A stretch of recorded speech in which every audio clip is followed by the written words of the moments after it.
Hello everyone, the Season 2 Reloaded update is finally here, and with that we have 14 weapons that we are going to be talking about today. Some of them are gonna be decent and fun to use in pubs, and some are just absolutely the meta and the most powerful guns, and you should be using them in ranked to gain that positive SR. But first of all, for your own valuable time and my own valuable time, there is something that I need to get off my chest. You are going to hear about a lot of weapons becoming the meta now just because they got buffed, or they're being tested in VPN bot lobbies. In bot lobbies, any weapon will look like it's a meta weapon if nobody's shooting back. So don't expect my list to look like everybody else.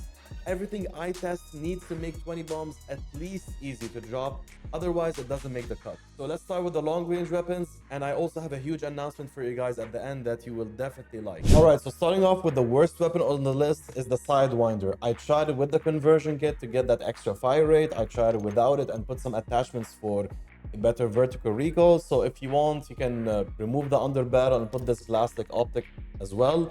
But regardless of how I used it, it was not worth even recording those clips because I couldn't manage to get even 10 kills in my lobbies.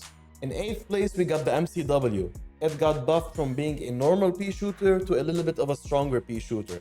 And this is the load that I try to use. Like, I'm trying my best to give it the best damage at range by putting the barrel, the sonic suppressor, the high grain rounds. But regardless of how I do it, at long range, I'm either being outgunned or people are having enough time to react and just take cover.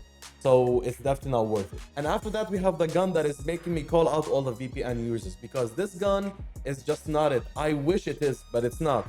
Okay, like I put the sonic suppressor, I put the barrel, I put the high grade rounds. The only time this weapon made some sense was if I'm just burst firing it, there's no recoil at all. But this is for people that don't know how to control their weapons.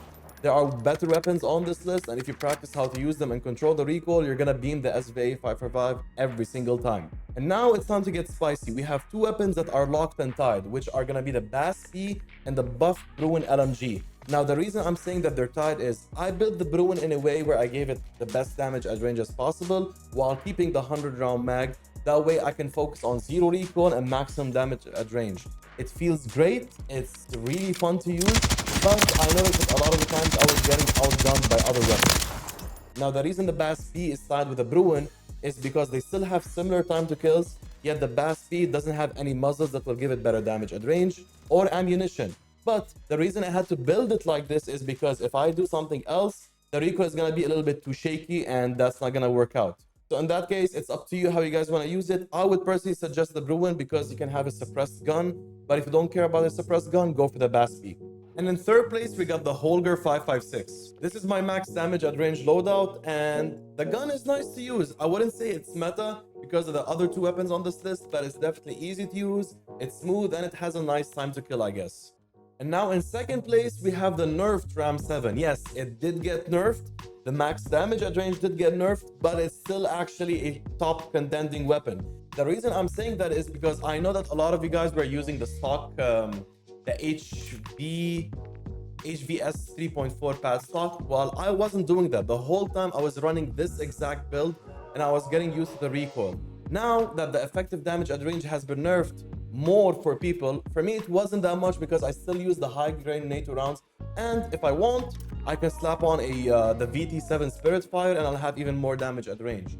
The weapon is still relatively better than all the other weapons I used, and just like, I mean, look at it guys, look at it. Let's put it on 3 plates. Like, I don't know, I can still beam 3 people, miss a few shots and have leftover ammo. So this is definitely still a meta weapon, guys. Don't get fooled just because it got nerfed.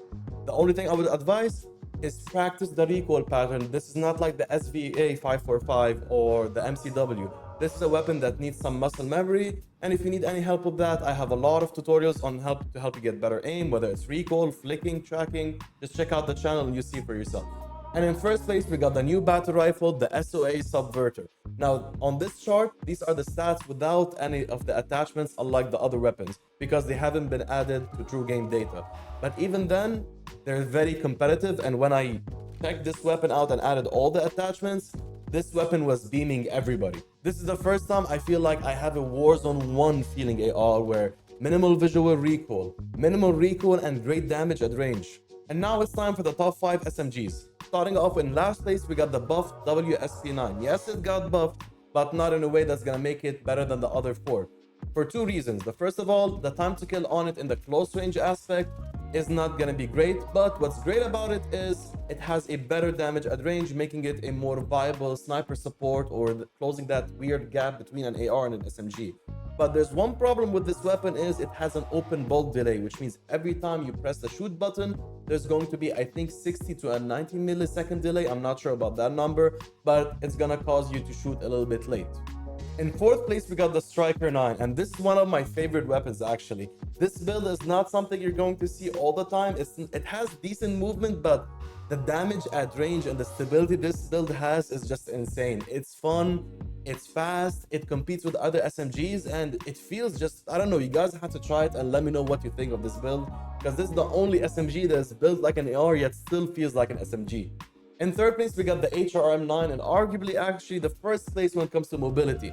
It has a great time to kill, and the reason it's still on this list is not just because of that, but its mobility is just something that I cannot even do with the first and second place weapons, which have a great time to kill and can be modified in a way to compete with this.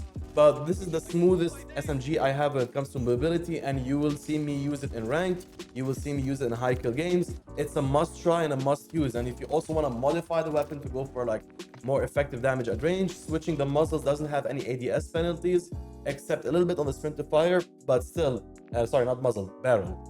And now in second place, we got the buffed Ram 9. Its recoil is now even more manageable, and with the new Jack classless optic, it's even better. This SMG has one of the best time to kills. It only lacks with the damage at range. So I built it in a way where it's now even more helpful to close that weird gap that we have between SMGs and ARs, making it viable with almost minimal recoil, and it's just, I love it. I love this weapon. And now in first place, we have this absolute meta, the AMR9. It has been meta actually for a while because it has the best time to kill all the way up to, I think, 18 or 20 meters, depending on how you build the weapon, which means not only it's a great SMG, but it's also a great sniper support, and all that weird gap that we have a problem with, like, do I use an AR, do I use an SMG? No, you just use the AMR9 and you're set to go. Keep in mind that its only problem is that it has a slow sprint to fire speed.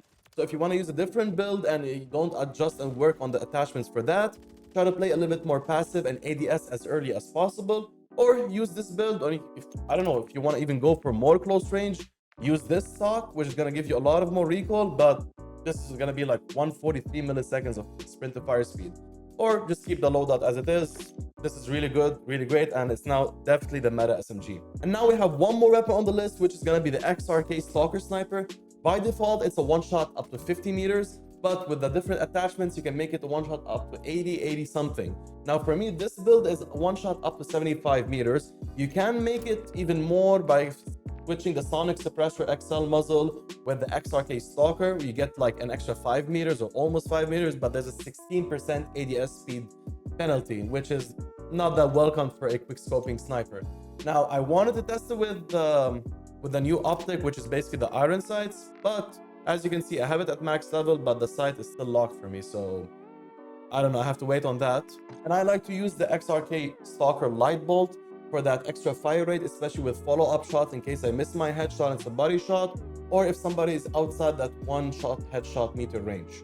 But if you guys like sniping, this is going to be perfect for Fortune's Keep, and even great on Battle Royale if you like that aggressive mid-range sniping. Like, I am having fun with this build. I am enjoying it.